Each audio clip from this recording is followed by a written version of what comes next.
So, greetings, you guys.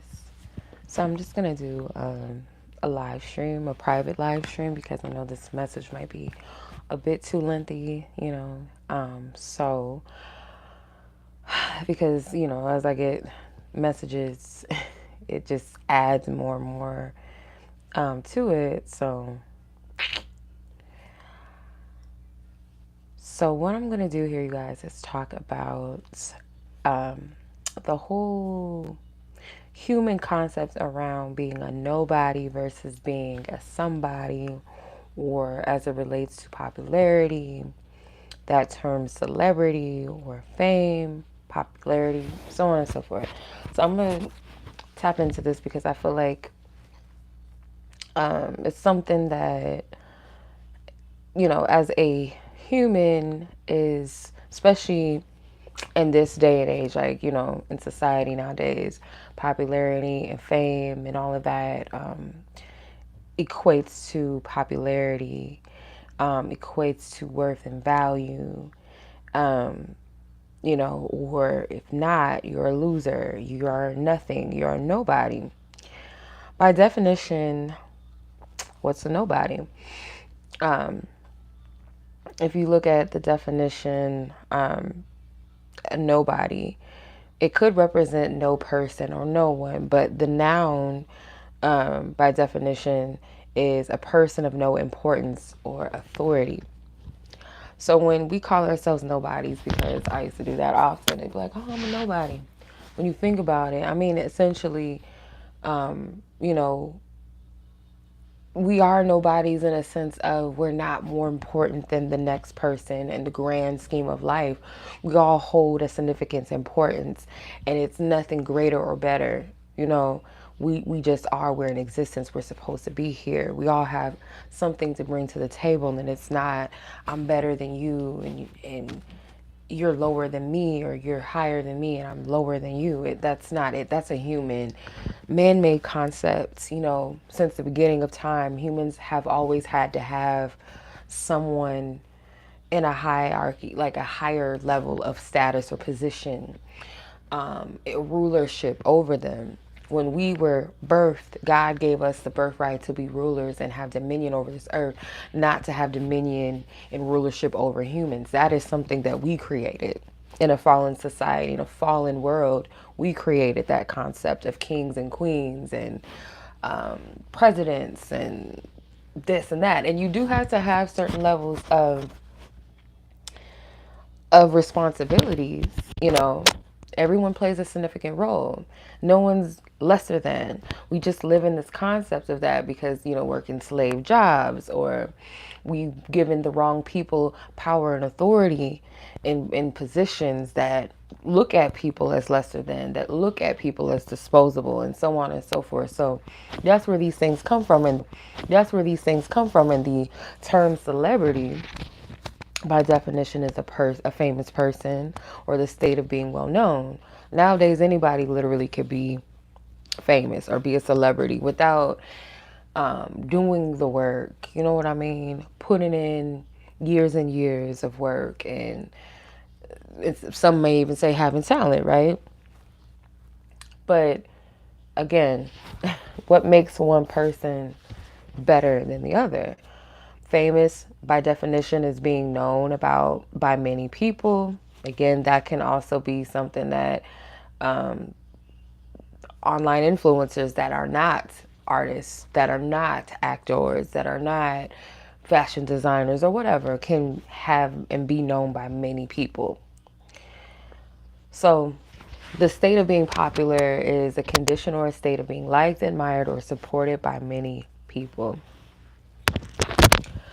When I sat with this, like, whole concept of things, because I remember having a conversation with one of my good friends, and she was saying that I can't wait till this whole concept of celebrity dies out, because the more and more you awaken, the more and more you start to look at the purpose of your life, and you're not so fixated and caught up in worldly things. You're not caught up in the latest drama and gossip where it completely consumes you, or where you're giving purpose and power away to external things and people.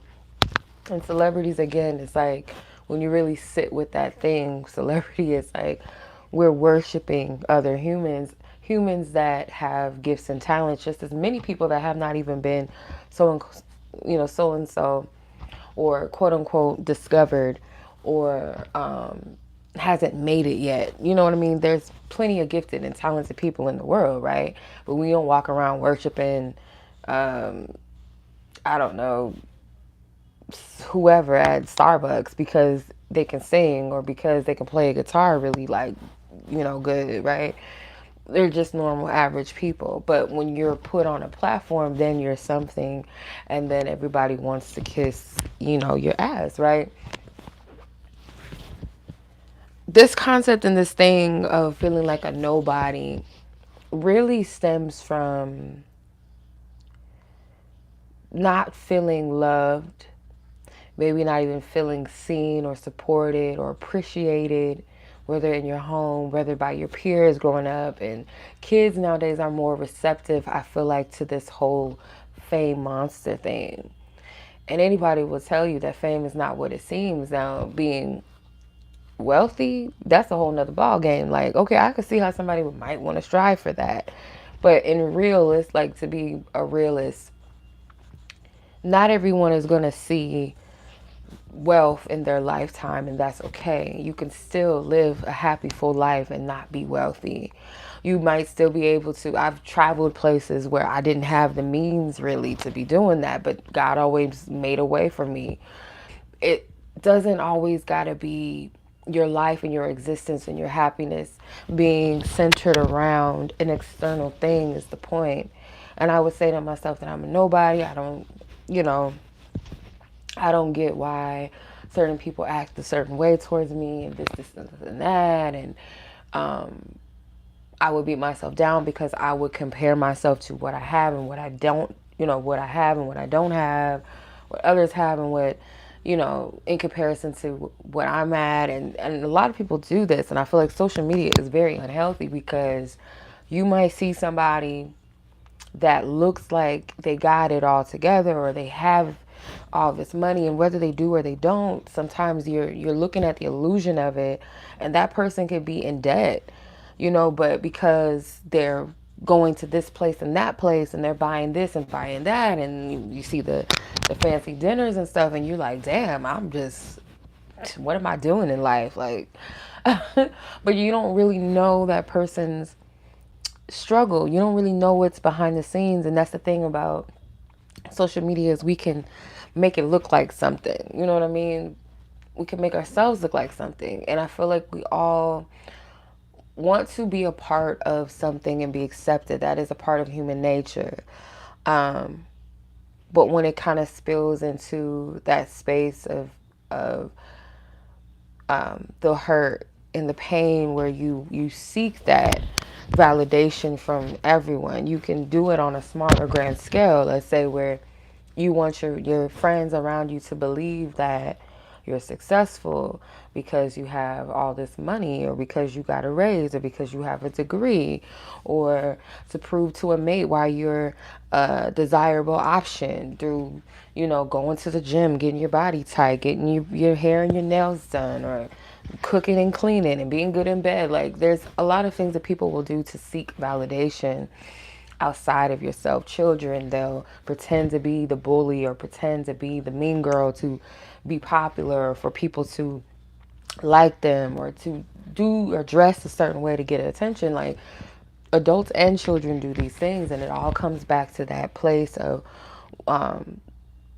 rejection and low self-esteem, insecurity, feeling a lack of unsupport, like not feeling supported or appreciated by your loved ones or by peers. And so I was curious to see what really drives people to fame, because I've said it before, like, the thing of wanting to be famous and wanting everybody to see you and to know you, especially as an introvert, that it feels weird. You know what I mean? Like, it makes you feel a little bit cringy to think about having multiple thousands and millions of people's eyes on you and knowing who you are, especially if you value privacy.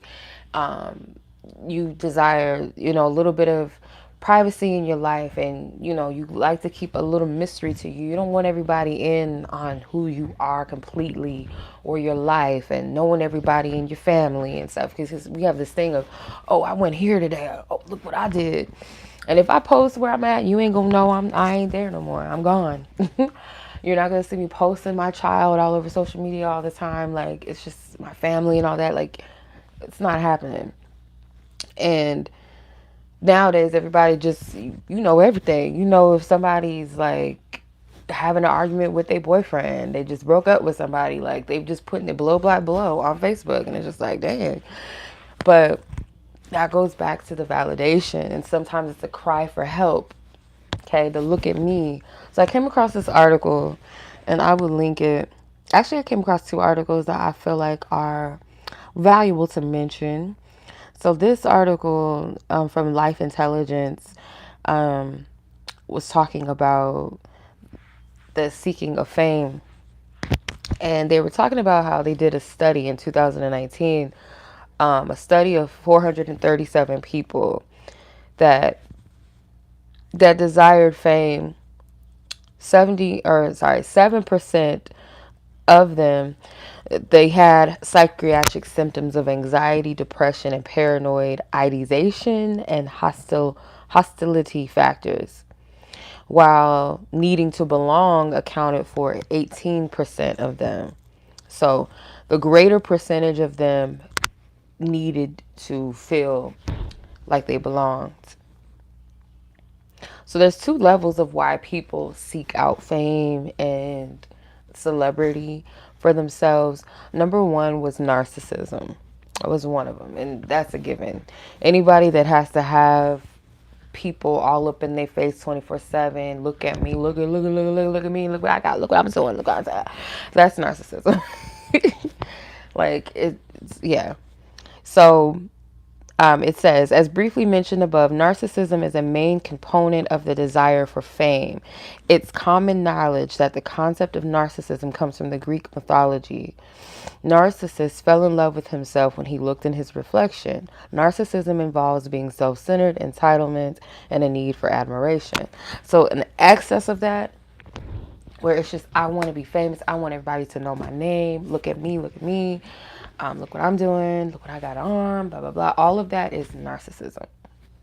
And I really, truly believe this. That's why because some people have said this, like, too, like, but when you meet celebrities and stuff, like, I've had encounters. They're just regular people. And there might have been a moment where I felt a little bit like, oh my gosh, like, it's this person.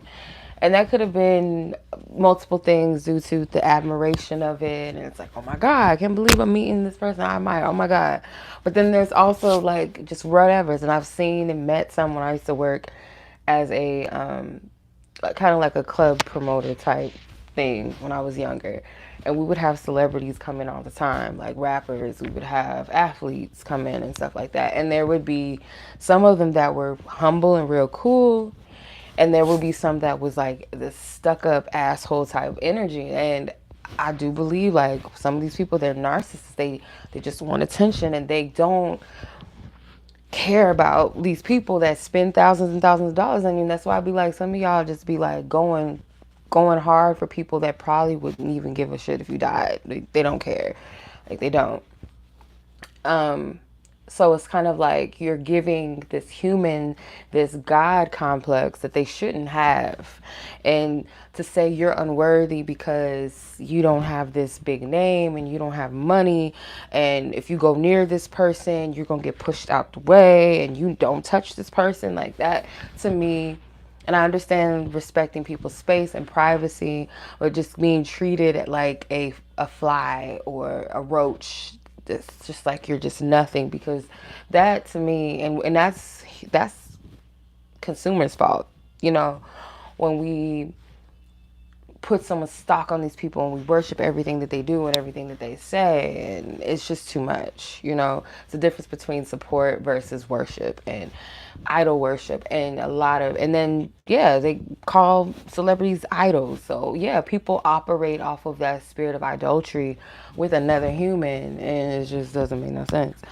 The second point that they made was insecure, and insecurity being of an unstable self-esteem. So there's two aspects of self-esteem: the secure self-esteem, which is stable and does not change based off of external factors. An insecure self-esteem fluctuates often and is based heavily on external validation and attention. So yeah, I've experienced both. Obviously, the unstable aspect of security and self esteem, where I would seek validation from things, people, whatever. And when it was unstable, when those things would like come and go out of my life, then it would shake up my self esteem. It wasn't a real self esteem, wasn't a real confidence within self. Versus having a stable, secure self esteem where you're secure with yourself no matter where you are in life.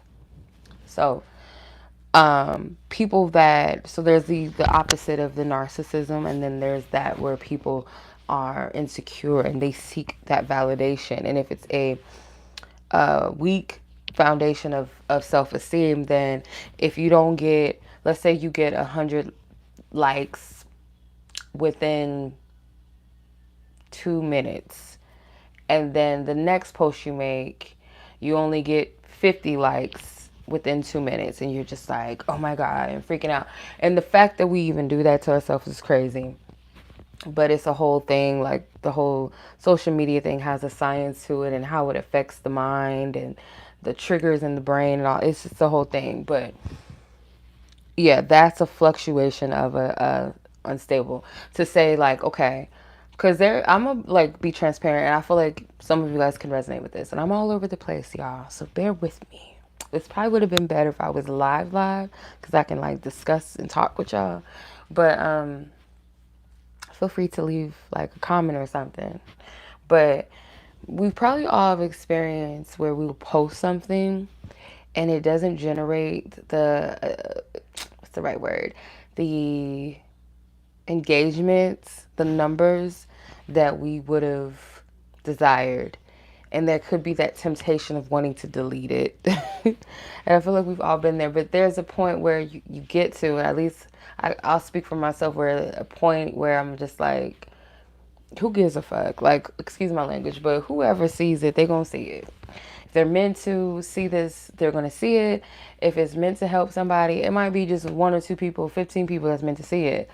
And, coming from the mouth of a quote unquote nobody, I don't have big numbers like that.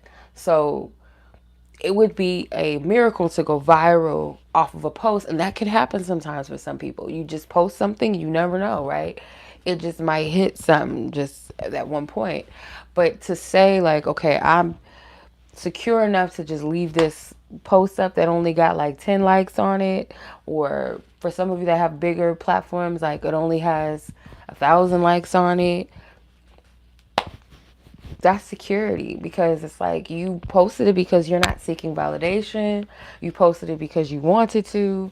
You posted it because you felt good about it, or you wanted to genuinely want maybe to help someone, or you like, depending on what type of, however you use your social media platform. I just wanted people to see my puppy, whatever. You know what I mean? Like, I want to share my cute puppy with y'all. Y'all can like my cute puppy. Y'all can comment. Y'all don't have to, right? So, yeah. But yeah, back to the whole fame thing. In my opinion, because most of this is just opinions and sharing articles where it's also their opinion, but I feel like it is helpful. Obviously, I wouldn't be sharing it. But fame doesn't equate to true love, though. Like, it doesn't. Because my thing is this, like, if you were to, let's say, for instance, if you were to come across, like, Heath Ledger on the street, and he's just an average everyday man, you probably be like, oh, he's cute, he's attractive, but you probably wouldn't be going all ham and going crazy over this person if you didn't know that they were a celebrity? They would just be an average person. How would you treat him if he was just an average man? Would you be rude to him, or would you be kind? Would you smile, or would you just treat them like they ain't shit? Especially if he's working at Target, are you going to treat them with respect? You know what I mean? Or if Beyonce was working at Target, probably, be pretty privileged would probably play a role in that. But depending on who she is, if she's working at a laundromat or something, how are you going to treat that person? So the fake love, um, really, I feel like it's not something that people should put weight on. It's not to say that some people may not really have genuine love and care for these people. They're humans, right? At the end of the day, and emphasize they're humans, like humans. Um, but it doesn't equate to true love. You can still be admired and hated simply due to your fame, just as you could still face being admired and hated as an average person, the nobody, right? So what does that all really matter other than the fact of you're seeking that validation and that appreciation that you feel like you're not getting, or you might suffer from narcissism. I don't know. But your value and your quality of life should not be determined. It shouldn't be determined by outside approval, financial wealth, number of likes, views, etc. Right? It shouldn't be placed in that box, because it's really a box where we say I'm only valuable because X, Y, and Z, or I'm less valuable because of X, Y, and Z. You're putting a limitation on your value of life, your quality of life, your existence. So, that stuff doesn't make you. And I know that coming from a nobody in comparison to somebody that may have 1 million followers, subscribers, likes, whatever, it could sound like nothing coming from me because, again, society looks at so-called power and ranking and status and numbers. Like, we're so caught off of the legitimate, like you're legit if you have this X, Y, and Z. Knowing that we all getting raped. Ooh, I shouldn't have said that. We all getting played by these companies, these billion-dollar companies are playing you. So they're not all good people either. But the fact of a person, okay, is it because this person has a blue check, or because this person, they've been acting for 20 years, they're a good person, or I'm gonna give them the benefit of the doubt. And it's like, dude, again, they're human. Human. But your value is not determined off of how many people know your name. That doesn't mean nothing. Or how much money you got. That doesn't mean anything. That is a temporary thing. Even if that temporary thing is your 50 years of life or your 60 years of life, you've been wealthy. That's for a time. You're not going to have that when you leave this earth. It's a temporary thing. And that could change. Someone can go from a billionaire to a millionaire within overnight. We've seen that as of recent. We've seen that. So that stuff doesn't matter. What does it really matter? And I say this all the time. Your character and what you leave behind and other people's memory of you is all that really matters at the end of the day. And your heart and your spirit, like, those things matter. Like, as humans, like, we're flawed by nature. So I don't understand. And I'm coming to this as of recent, and like, just been sitting with myself for a couple of years, like dealing with this very thing of importance and status and feeling valuable or less valuable because of this or because of that, or, that type of stuff. Like, it really doesn't matter. And placing our value in the hands of people who wake up, eat, sleep, shit, and will die eventually, just like me, just like you. You can't take your riches in heaven on earth with you. You can't do that. Just because you were popular and you had a big TikTok platform and you pass on, that fame and all of that does not matter in the spirit, in the spirit realm. Like, it doesn't matter. Fame and all of that, wealth and all that, that is a human made concept. Money is a human made concept. Beauty is, as they say, in the eyes of the beholder. It's subjective. It depends on who and what. Like, but if you let the world tell you what's beautiful, then again, you're playing into the system. Success, I feel like, is a subjective concept. It's up to you to define that. If you look at what Forbes says or whatever else says is successful, then again, you're playing into the matrix again. And for those people that's like, oh, well, whatever, that you just, because you just don't have it and you're just jealous because you ain't got it. Again, if your value is, you got to ask yourself as a human being, as a spiritual being first, human being second. You're living in this physical realm, yes. But are you denying your spirit and feeding your flesh to make yourself feel better about yourself? And even worse, better than others because you think, oh, because you got something, or you look like something, or you've done this, you've done that, or your status, you're better than somebody? That's why I be looking at some of these people talking about they're spiritual and this, and that, but then they treat like the people that support them like shit, like they ain't nothing, they underneath them. Like, to me, it's fake. It's fake. So you mean to tell me like you can't converse? And I understand that some people, they're not gonna be able to reach every single person, but for those that treat people like beneath, like under their shoe, like they're not worth even saying hello to or smiling at or making eye contact with people, turning their nose up at people, acting like divas and all of that, like who are you for real? Like, I don't care if you got a Grammy, like who is you? Like, for real, who's you? I don't understand it. And I don't understand the people that go hard for these celebrities. Like, I was just watching something today because we have a thing of making rappers baby mamas celebrities nowadays. Now, being a celebrity baby mama is something. Um, One of them, I'm not gonna say no names, but she had made comments about DV victims, and she got dropped from a big brand because of her statements. And she went on the live and she was like, I don't care how y'all feel. I don't care. I don't care. And she just kept saying it over and over and over again. Like, okay, Heifer, we get it. You don't care. You don't. You're a narcissist. You don't care. We know that. We get it. She was like, y'all just want to play victim so bad. Like, no, they were making a point. It was kind of disrespectful and insensitive of you to just like brush it under the rug. And she said she has gone through DV herself. But she's like, y'all want to play victim so bad and blah, blah, blah. And it was just very insensitive.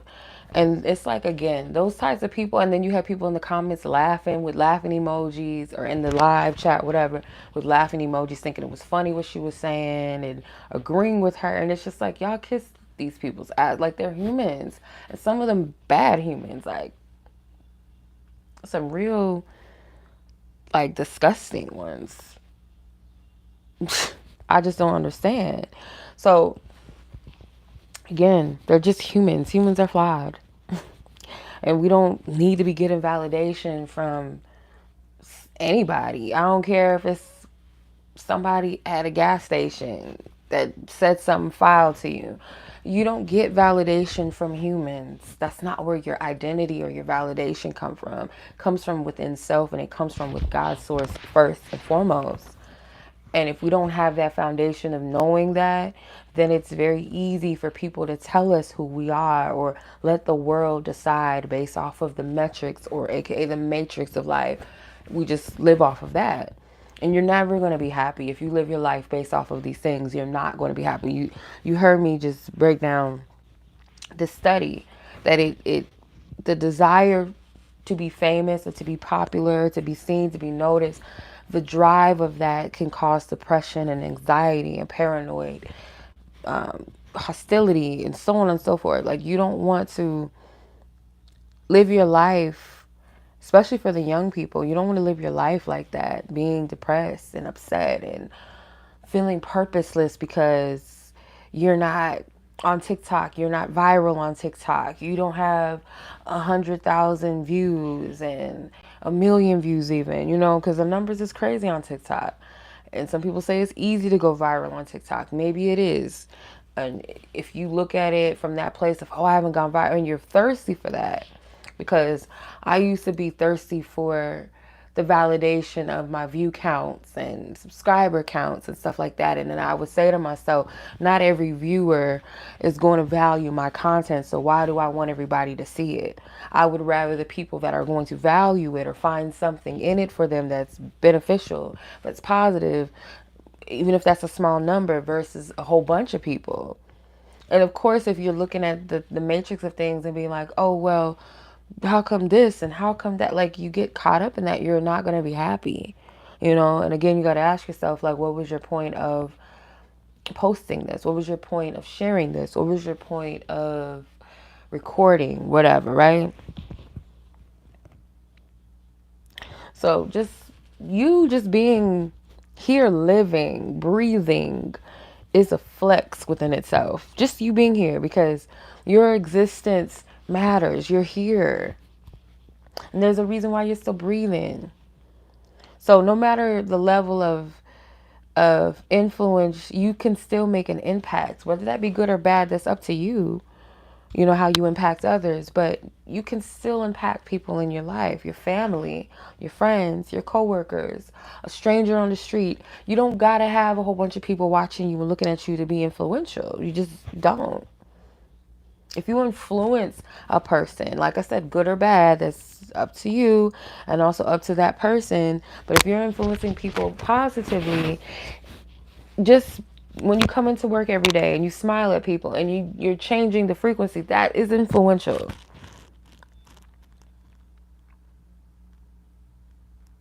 That's influential.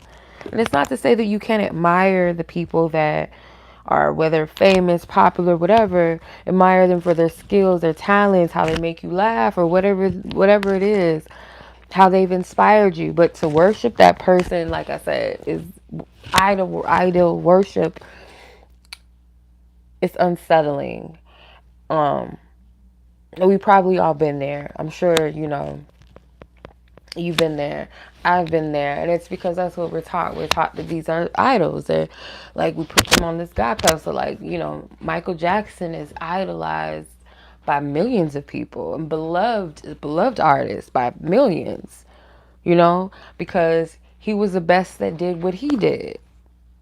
But and we can see how easy they can strip that from you just by scandals and how easy people turn on you. So again, that's fame is not, it's not all it's cracked up to be. Maybe for a time, maybe, just as with everything has a season. Maybe in the beginning some people enjoyed it, and then now it's just like, damn, I can't even go to damn I can't even go to I can't go to the mall, like, you know what I mean, like.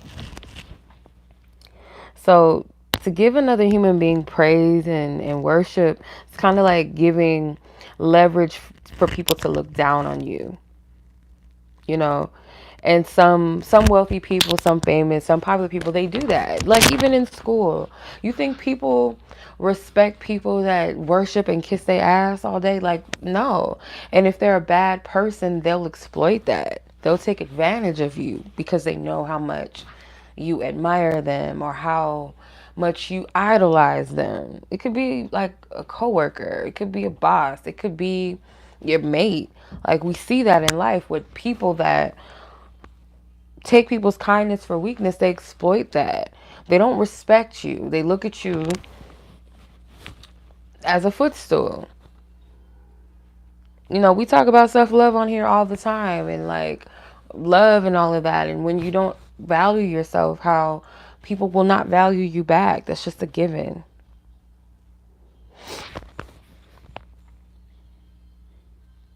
So, that within itself, like the fact that a person can look down upon you because they have more than you, whether that be the likes and the views, whether that be the endorsements, whether that be the money, whatever it may be, or because they're seemingly more handsome or more beautiful than the average, so-called average person, or whatever, that they would look down upon you is enough to take people down off the pedestal, for real.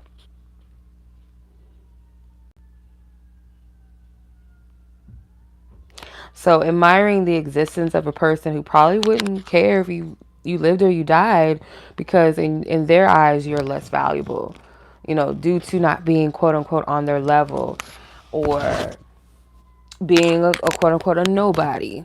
You don't have anything. So what do I like why are you in my face? People think like that. People do. Unfortunately. And I say it's because humans don't really know the true value of humanity, and it shows. There was another article that I wanted to mention, it was on the observer.com, and I'll leave the link to this. Um, the person that wrote the article made a good point. So the article is called "The Purpose of Life is to Be a Nobody." Okay. I believe this is a woman that wrote this. I could be wrong, but they have made some pretty good points in here. And it was, I think, point number 2. It says, being a nobody frees us from the irrational pressures and expectations of an uncertain world. What was this part? It was a part that I liked where she said, when you bind these labels and hierarchies too closely to your identity, there goes that word identity, you anchor your expectations to things that are fundamentally fragile. If you gain your worth being a CEO, and the fact that you will wield a degree of power in the context of a business rather than, say, from an intrinsic, hopefully I'm saying that right, values, then you will eventually find yourself in a position of conflict. Life isn't concerned with your artificial sense of importance. At some point, there will be a divergence between the story you tell yourself and the cold, hard reality. Your net worth won't matter, and the fall will be much steeper. When you are a nobody, however, you don't pretend that a label, whether good or bad, is anything more than a figment of your collective imagination. You liberate yourself from many of the petty societal pressures of existence. That was heavy. You liberate yourself from many of the petty societal pressures of existence. You may still assume a certain role with pride, but knowing that it doesn't make you any more or any less important grounds you on a firmer foundation. It is a small mental shift that makes a big difference. I like this point 3. It says, being a nobody gives us humility to realize that it's our struggles that define us and not our desires. When we convince ourselves that we were more special than what the universe dictates, we tend to develop a sense of entitlement about what life owes us. We choose to believe the surface level stories about what happiness and success looks like, and we are quick to think that they don't cost a thing. The harsh truth is that the universe doesn't owe anyone anything. It's utterly indifferent to what you or I want. It exists as it does based on the forces that act on it and shape the outcome in our favor. It's on us to pick our battles. It's fine and well to want an amazing career, but walking around with the assumption that you deserve one won't get you there. It's the price that you're willing to pay that will. It's the initial unrewarded work and these long, long hours of blood, sweat, and tears with no end in sight that will. To accept such struggles is humility. It requires you to acknowledge that you're just like everybody else that wants a great job, a wonderful relationship, and consistent happiness. Your desires aren't unique. It means that you accept the difference isn't in what you want, but in what you are willing to suffer for. Some of this, you got to take it however it resonates with you. I'm not going to go too deep in it. I get what they're saying. I get what they're saying. And this I will link as well. in the description if you guys want to take a look at this article. I thought it was pretty interesting points in there. You don't got to agree with everything. I don't agree with everything I read. Um, there was a word I wanted to look up that she mentioned. Let me see. Or they mentioned. I don't know what they're. Excuse me. It was. If you gain. Okay, it says rather than from an intrinsic. Hopefully. Let me see. I'm probably not pronouncing that right. Values. I will eventually find yourself in a position of conflict. Let me see. Then I'm going to read from a book that was suggested by a good friend. Shout out to Tori. Okay, so the word intrinsic, belonging naturally, essentially. Belonging naturally, essentially. So if I read this over again, if you gain your worth from being a CEO and the fact that you wield a degree of power in the context of a business rather than, say, from a belonging naturally or essentially values, then you eventually find yourself in a position of conflict. Okay, so it kind of makes a little bit more sense what that was saying. But I wanted to read this part in this book here that, again, was suggested by a good friend of mine. It's called The Law of Divine Compensation on Work, Money, and Miracles by Marianne Williamson. And I stumbled across this because I opened the book, just opened it, and the message spoke to me at the time. So I'm going to read some of it. It says, each of us has a unique part to play in the healing of the world. Each of us is assigned by God a function that we can fill. At the level of our divine function, none of us are in competition with each other, for the universe has an infinite number of pieces of pie. My piece doesn't take away from yours, and yours doesn't take away from mine. There is a space for everyone's gift to flower. There is more than enough room for all of us. When futurists and universally acknowledged genius Buckminster Fuller, hope I'm saying that right, was asked his definition of a genius, his response was, someone who had the right mother.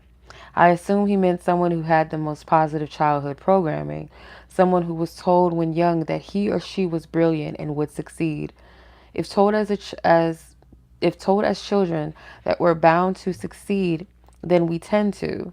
If told as children that we are bound to fail, then we would tend to do that instead.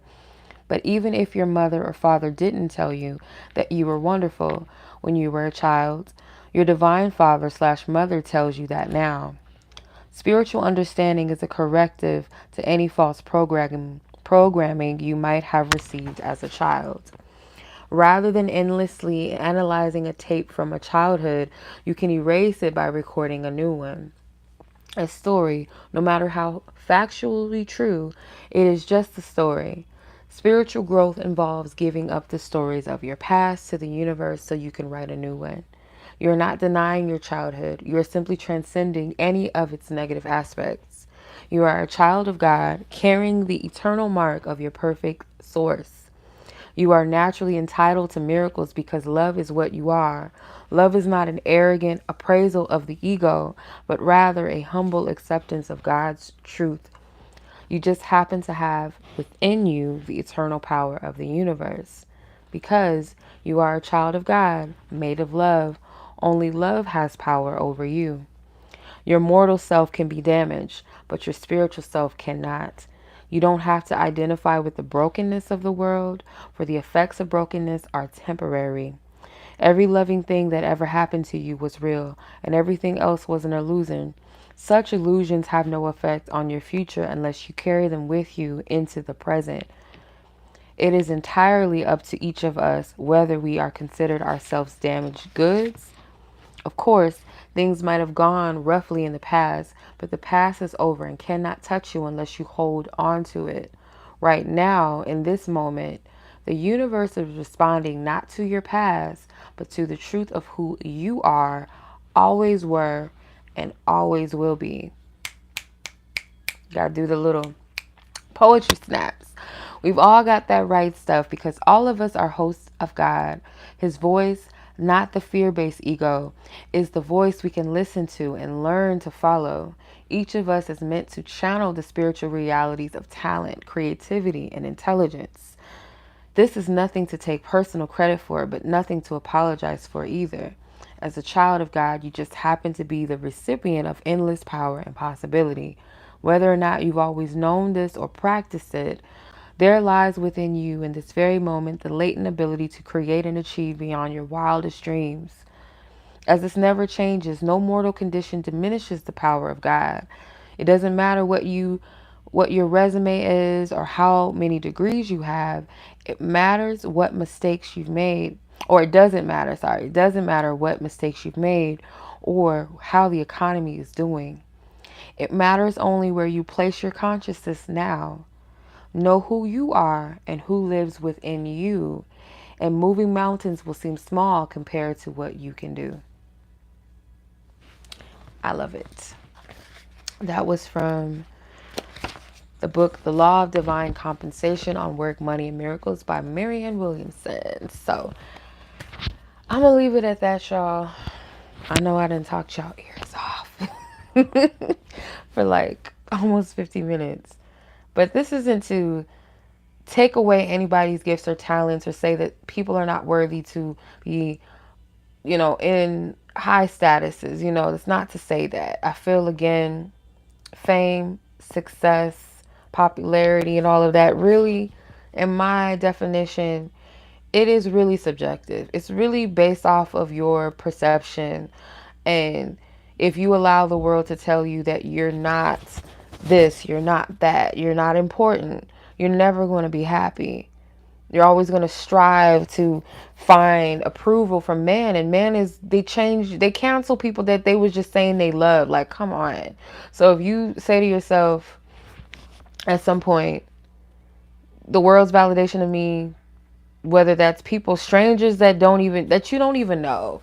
Like, you can get a like from somebody that simply just thought you looked pretty, or because they liked what you post. They resonated with something you said, but that doesn't mean that that person values you. They just liked what you posted. You know what I mean? So to equate every like and every view, every subscription or follower to say that they value you, or every person that compliments you and say, oh, you look good, or whoever slides in your DM to say that they value, would be delusional. And it also takes away the pressure of caring what people think about you, because when you see the numbers, it doesn't matter. You could have 1 million followers. Not all of them is going to engage. Not all of them is going to look at your stuff. They're not going to watch it. They're not going to like it. So it doesn't matter. At the end of the day, if they don't matter in your everyday life, they're not adding value to you. They shouldn't be able to take away your value. Shouldn't be able to do that. Even people in your life that you know personally, if they don't respect you or love you, then that shouldn't take away your value. That just means, okay, you ain't for me. Like, be gone. Unless you see the value in me and you decide to respect and honor who I am, then okay. But until then, if not, be gone. Just that simple. And maybe not that simple at times, but the more simplified it gets is really based off of how much you value yourself at the end of the day. Much love to you as always, y'all. Be blessed, be safe, take care. Thank y'all so much for watching. Peace.